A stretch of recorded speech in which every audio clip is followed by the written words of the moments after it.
আচ্ছা, আমার কি হয়েছে বলেন তো? কি হয়েছে মানে? এই যে আপনাকে একটু একটু দেখতে ইচ্ছে করে। একটু একটু একটু দেখতে ইচ্ছা করে সেটা তো বুঝলাম, কিন্তু আরটু দেখতে ইচ্ছা করে এটার মানে কি?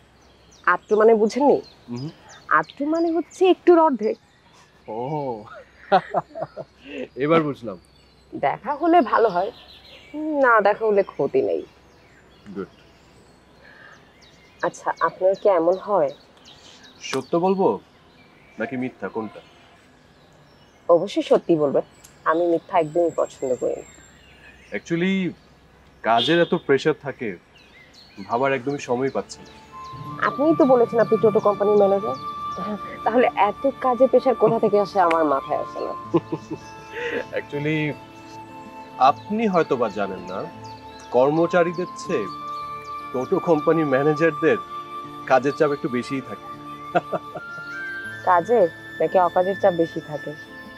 আচ্ছা, গতকালকে আমি আপনাকে যে কথাগুলো বলেছিলাম সেগুলো আপনার ড্যাডিকে আপনি জিজ্ঞেস করেছেন? এই সিফাত যখন কোনো কথা দেয় তখন সে সেটা ঠিকই করে। সো কি জবাব দিয়েছে আপনার ড্যাডি? একটু রহস্য রেখে কথা বলেছে, কিন্তু আমি যেটা বলেছি সেটাই ঠিক। আমার ড্যাডি খারাপ কোনো পথে খারাপ কিছু অর্জন করতে পারে না। যাক, শুনে ভালো লাগলো আপনার বিশ্বাস ভঙ্গ হয়নি। আচ্ছা, আমি না একটা বিষয় বুঝতে পারছি না, আমার ড্যাডিকে নিয়ে আপনার একটু নেগেটিভ চিন্তা কেন? না না, তা কেন হবে? অনেক সময় এমনটা হয়, সেটাই আমি আপনাকে বোঝাতে চেয়েছি। জানেন, আমার ড্যাডি সম্পর্কে কেউ খারাপ কিছু বললে আমার খুব খারাপ লাগে। সরি, যতটুকুই বলে ফেলেছি ভবিষ্যতে এর চেয়ে বেশি আর কোনো কিছুই বলবো না, প্রমিস। তবে এটা সত্য, আপনার ড্যাডির দিকে নজর একটু বাড়ান, ওনার তো এখন বয়স হয়েছে। এটা আপনি খুব ভালো কথা বলেছেন। আমি যদি তার উপর নজর না রাখি তাহলে রাখবে কে?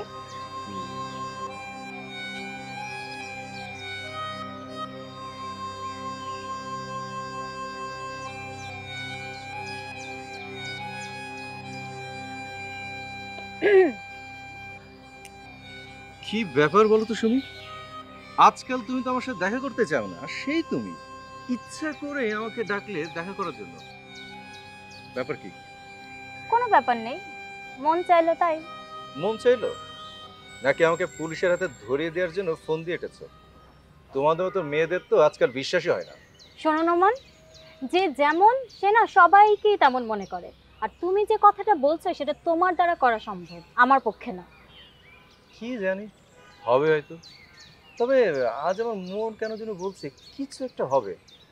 তারপরও মানে তুমি ডাকলে তো সবকিছু ভুলে আবার চলে এলাম। তোমার যদি মন চায় তুমি কিন্তু এখনই চলে যেতে পারো নোমান, তোমাকে কেউ আটকাবে না। না, চলে যখন এসেছি থাকি, তোমার সাথে কিছুক্ষণ সময় ব্যয় করি, তারপরে না যাই। ভালো কথা। পুলিশ কি তোমাকে ডেকেছিল নাকি? হ্যাঁ। কই, আমাকে তো সেটা তুমি জানাওনি। এটা তো এমন কোনো অর্জন না যে আমি পাড়ার লোকে ঢাক ঢোল পিটিয়ে সবাইকে জানাবো, তাই না? তা ওরা তোমার কাছে কি জানতে চাইলো? তোমাকে কেন বলতে হবে? বারে, আমার বিষয়ে জানতে চেয়েছে, আমি সেটা জানতে পারবো না? ঠিক আছে, তোমার যদি কোনো আপত্তি থাকে তাহলে বলো না। ওরা তোমার সম্পর্কে জানতে চেয়েছিল। আমি জানতাম। তাহলে তাহলে কিছু একটা ঘটছে। তুমি আমার সম্বন্ধে ওদের কি কি বলেছো? যেটা যেটা যেভাবে সত্য আমি সেটাই বলেছি, না এক বিন্দু বাড়িয়ে বলেছি না এক বিন্দু কমিয়ে বলেছি। আর মিথ্যা তো প্রশ্নই আসে না। তোমার কাছে যেটা সত্য সেটা তো আমার কাছে মিথ্যা হতে পারে। তোমার জন্য আমি ফেঁসে যাব না তো সুমি? ফাঁসার কাজ করলে ফাঁসবে, আর ফাঁসার কাজ যদি না করে তাহলে ফাঁসবে না, সিম্পল। সুমি, তোমার কারণে যদি আমি ফেঁসে যাই তাহলে এর করুণ পরিণতি তোমাকেই ভোগ করতে হবে। তুমি এতদিন যা যা করেছো না তোমাকে ফাঁসানোর জন্য, সেগুলোই যথেষ্ট। অন্যেরা নতুন করে তোমাকে ফাঁসানোর জন্য কিছু করার প্রয়োজন নেই। তুমি খারাপ জানতাম, কিন্তু এতটা নিচে নেমে গেছো তুমি, এটা না আমি কখনো কল্পনাতেও আনতে পারি নাই। এখন আমার নিজেকে বিশ্বাস করাতে কষ্ট হচ্ছে। এই, এত লেকচার দিও না তো। এত ভালো ভালো কথা না ভাল লাগে না। হ্যাঁ, কুকুরের পেটে তো ঘি হজম হয় না, আমি তো ভুলেই গিয়েছিলাম। কি, তুমি আমাকে কুকুরের সাথে তুলনা করলে? না, তোমাকে না, তোমার এই যে আচরণটা, এই আচরণকে বলেছি।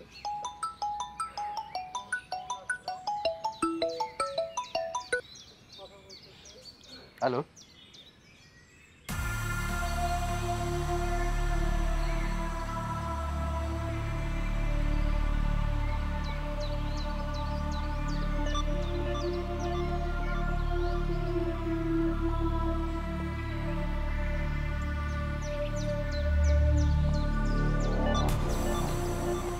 আমাকে নিয়ে তোমার এরকম জাল বোনা ঠিক হয়নি সুমি। এর জন্য তোমাকে পস্তাতে হবে, কথাটা মনে রেখো।